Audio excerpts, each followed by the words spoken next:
اللهم صل على محمد وعلى آل محمد كما صليت على إبراهيم وعلى آل إبراهيم إنك حميد مجيد. اللهم بارك على محمد وعلى آل محمد كما باركت على إبراهيم وعلى آل إبراهيم إنك حميد مجيد. ربي اشرح لي صدري ويسر لي أمري واحلل عقدة من لساني يفقهوا قولي. فاعوذ باللہ من الشیطان الرجیم بسم اللہ الرحمن الرحیم.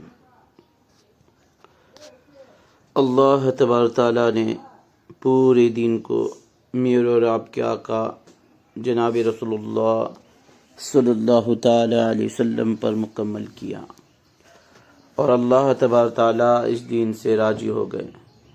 جو اس دین میں زیادتی کرے گا یا کمی کرے گا وہ اللہ رب العزت کے بارگاہ میں گناہ گار قرار دیا جائے گا. آج پورے دین پر چلنے کی استعداد آج امت میں پورے دین پر چلنے کی استعداد نہیں رہی. چند صفاتوں پر عملی مشق کرنے کے ذریعے سے پورے دین پر چلنا آسان ہوتا ہے. اس میں سے پہلی صفت ہے ایمان، دوسری صفت ہے نماز، تیسری صفت ہے علم اور ذکر، چوتھی صفت ہے اکرام مسلم، پانچویں صفت ہے اخلاص نیت، چھٹی صفت ہے دعوت اللہ. ایپیسوڈ نمبر 4 میں آپ نے اکرام مسلم کا سنا ہوگا. اب انشاءاللہ اخلاص نیت کے بارے میں بتایا جائے گا. پانچویں صفت ہے اخلاص نیت. اس کا مقصد یہ ہے ہم جو بھی نیک عمل کریں گے اور صرف اللہ کی رضا کے لیے کرنے والے بنیں. جب بھی ہم جو عمل کرنے جاتے ہیں دل میں ایک داعیہ پیدا ہوتا ہے، ایک بات پیدا ہوتی ہے. اگر وہ داعیہ اللہ کے لیے ہے، اللہ تبارک تعالیٰ چھوٹا عمل کیوں نہ ہو اس کو بڑھا کر سونپ دیں گے. اگر بڑے سے بڑا عمل بھی ہے وہ داعیہ غیر اللہ کے لیے ہے، وہ ہوا کے لیے ہے، دکھاوے کے لیے ہے، فرمایا ثواب تو نہیں ملے گا بلکہ پکڑ کا ذریعہ بنائے گا. ایک حدیث میں آتا ہے کہ کل قیامت کے دن اول نمبر پر سب سے پہلے 3 لوگوں کو بلایا جائے گا حساب و کتاب کے لیے. اس میں ایک شہید بھی ہوگا اور ایک عالم بھی ہوگا، قرآن حافظ،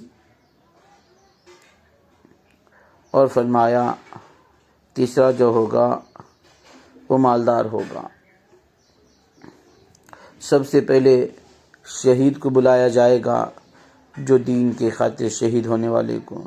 فرمایا اللہ رب العزت بلا کر اس کو پوچھیں گے دنیا میں میں نے جو انعامات تجھ پر عطا کیے تھے تو نے اس کے لیے کیا کیا؟ فرمایا اللہ وہ اقرار کرے گا اور کہے گا اے اللہ میں نے تیرے دین کے خاطر، اے اللہ میں نے تیرے راستے میں شہید ہوا. اللہ تبارک تعالیٰ فرمائیں گے نہیں تو جھوٹ کہتا ہے، تو میرے لیے شہید نہیں ہوا تھا، تو اس لیے شہید ہوا تھا کہ لوگ تجھے بہادر کہیں، لوگ تجھے غازی کہیں، لوگ تیری واہ کریں، اس کے لیے تو شہید ہوا تھا. وہ ہو چکا ہے. فرمایا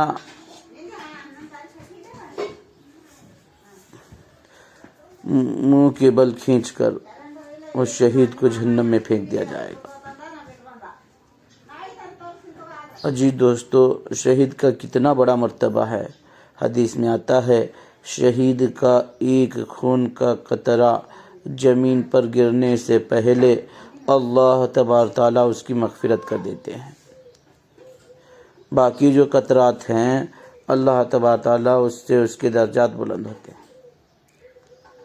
اتنا بڑا مرتبہ والا شہید جہنم میں اس لیے جا رہا ہے، اس لیے پھینکا جا رہا ہے۔ فرمایا کہ اس کا عقیدہ صحیح نہیں، اخلاص کی بنا پر۔ فرمایا جس نے اللہ کے علاوہ دوسروں کے لیے کیا ہوگا جو بھی عمل، فرمایا اس کو ثواب نہیں، پکڑ کا ذریعہ بنے گا۔ فرمایا اس قرآن حافظ کو بلایا جائے گا اور اس سے بھی اللہ کے انعامات کا، اللہ کے دین کا بارے میں بتایا جائے گا، وہ اقرار کرے گا۔ پھر اس سے پوچھا جائے گا تو نے کیا کیا اس کے میں؟ تو کہے گا اللہ میں نے تیری رضا کے لیے قرآن سکھا، دوسروں کو سکھایا، صرف تیری رضا کے لیے۔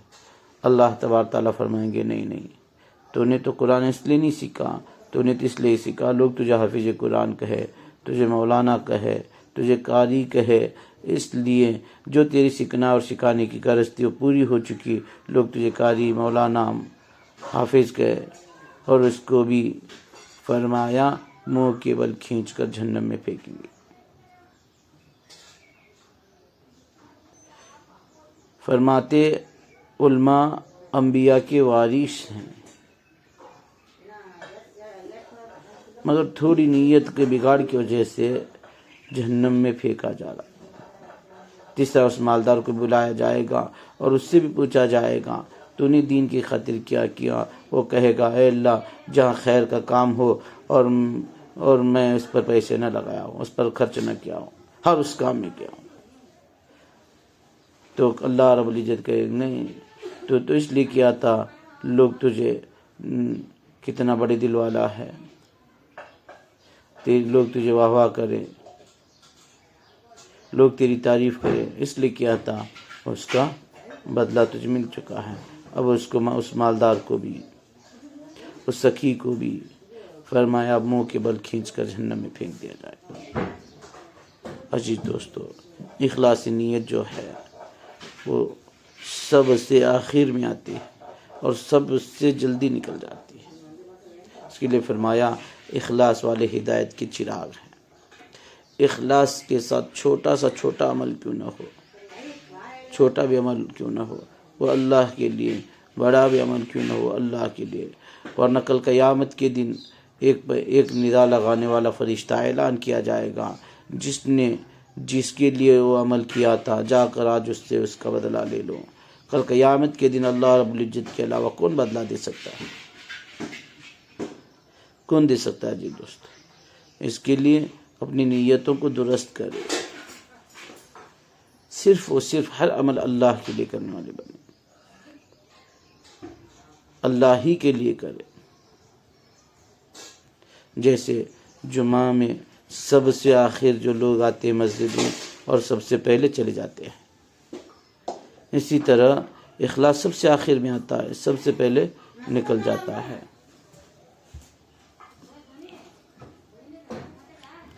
فرمایا جی دوستو، اس کو ہماری زندگی میں لانے کے لیے 3 لائن کی محنت ہے۔